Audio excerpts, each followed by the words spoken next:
Bonjour à toutes et à tous, bienvenue sur Explorascience, la chaîne qui t'aide en SVT et qui vulgarise la science. Aujourd'hui, nous allons parler de ce qu'on appelle les divisions cellulaires chez les organismes eucaryotes, un chapitre au programme de spécialité SVT de première.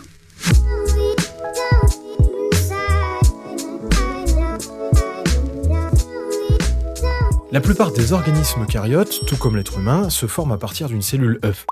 Celle-ci se divise un très grand nombre de fois pour former un organisme tout entier composé de milliards de cellules. Dans toutes ces cellules, certaines sont dites somatiques, ce sont toutes les cellules de l'organisme, à l'exception de cellules dites germinales, qui, elles, permettent la fabrication des cellules reproductrices, les gamètes. Les cellules peuvent donc se diviser de deux manières différentes. Une reproduction à l'identique et conforme pour les cellules somatiques, c'est la mitose, et une division des cellules germinales, elle, qui est non conforme, pour produire les gamètes. C'est la méiose. Lorsque les cellules se divisent, le patrimoine génétique doit être absolument maintenu, soit entièrement pour former de nouvelles cellules, soit à moitié pour donner des gamètes et donc transmettre la moitié de son patrimoine génétique à la descendance. Le patrimoine génétique est contenu dans le noyau, dans lequel, lorsque la cellule se divise, on peut observer des structures universelles qu'on appelle des chromosomes. C'est l'ADN qui forme les chromosomes en étant associé à des protéines pour donner une structure plus ou moins compacte,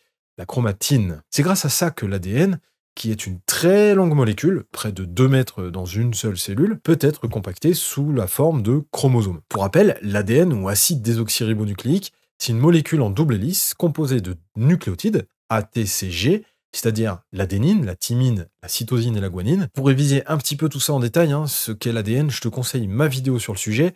Il y a le lien juste là ou dans la description, comme d'habitude. Donc, l'ADN, ou plus exactement la chromatine, peut être condensée et former les chromosomes. Elle peut aussi être moins compacte et décondensée, ce qui rend l'accès à l'ADN beaucoup plus facile pour que des enzymes puissent copier l'ADN lors de la phase de la réplication, mais ça, on verra tout à l'heure. Parfois, les chromosomes forment un seul bâtonnet. On appelle ça une chromatide 2. Ils sont alors sous la forme de chromosomes simples. On dit qu'ils sont monochromatidiens. Et parfois, ils sont formés de 2 chromatides. Ils sont doubles. On dit alors qu'ils sont bichromatidiens. Lorsqu'ils sont doubles, les 2 chromatides sœurs sont reliées par ce qu'on appelle le centromère. Mais alors, quand est-ce que les chromosomes sont simples ou doubles?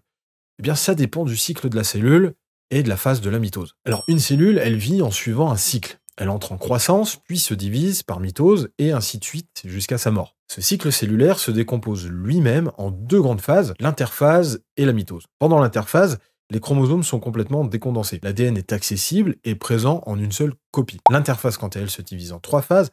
La phase G1, croissance cellulaire, puis la phase S, la réplication, où l'ADN est copié à l'identique, on y reviendra, et enfin la phase G2, préparation à la division.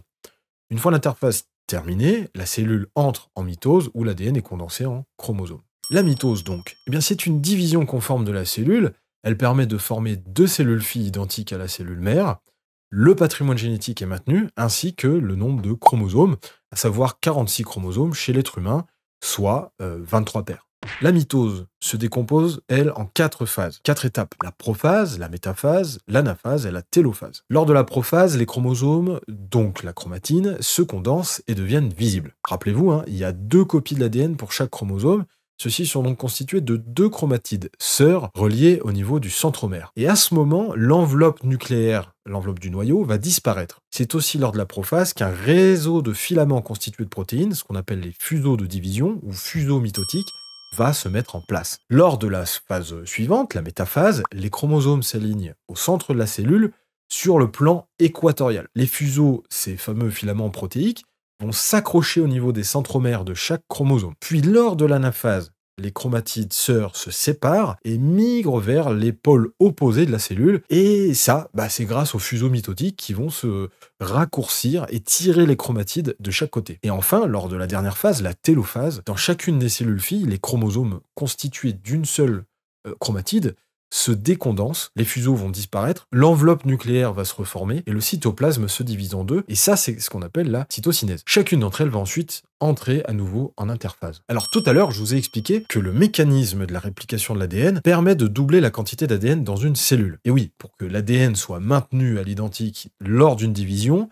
il faut qu'il soit copié en 2. Eh bien, maintenant, je vais vous expliquer comment. La réplication de l'ADN suit un mode semi-conservatif, ce qui signifie que chaque nouvelle molécule contient un brin initial et un brin néoformé, qui est formé à partir du brin initial. Comme mentionné précédemment, la réplication se produit pendant la phase S de l'interphase.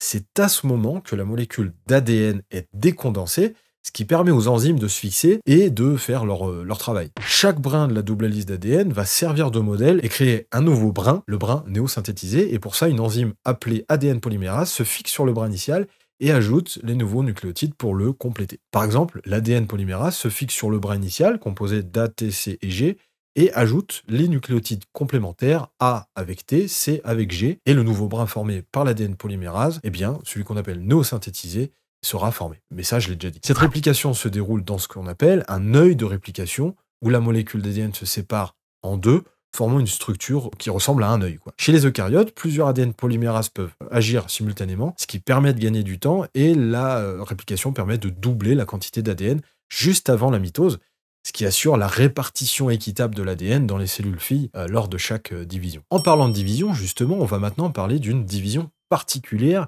dont je parlais tout à l'heure, c'est la méiose. Pour être plus précis, on a parlé jusque-là de la mitose. Elle se produit dans toutes les cellules de l'organisme, sauf les cellules germinales. Elle concerne donc les cellules somatiques.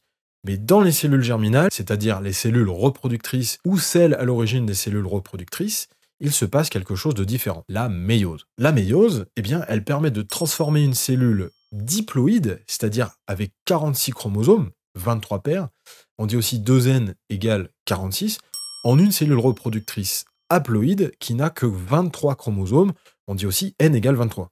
C'est une division particulière qui se décompose elle-même en deux divisions successives, la méiose 1 et la méiose 2.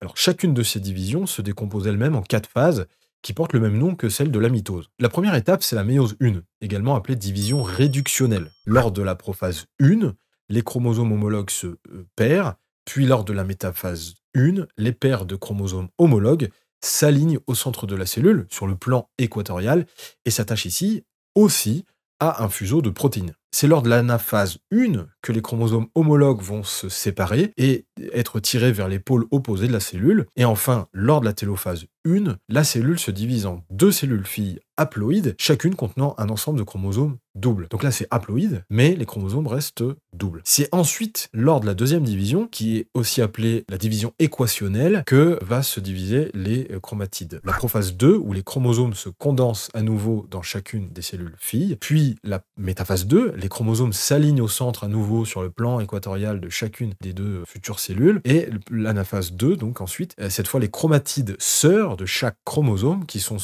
vont se séparer et être tirés vers les pôles opposés de nouveau grâce à un réseau de fuseaux protéiques. Et donc, à la fin, la télophase 2, chaque cellule fille se divise à nouveau, ce qui produit un total de 4 cellules haploïdes avec des chromosomes à une seule chromatide. Donc, à la fin de la méiose, on obtient 4 cellules haploïdes et elles deviendront ces cellules des spermatozoïdes ou des ovules. Et donc voilà, c'est comme ça que la méiose permet la formation des cellules reproductrices qui sont essentielles à la reproduction sexuée. Merci d'avoir regardé cette vidéo. Si vous avez aimé, n'oubliez pas de liker et de vous abonner pour ne pas manquer les prochaines vidéos. Sur ce, je vous dis à bientôt et surtout, révisez bien.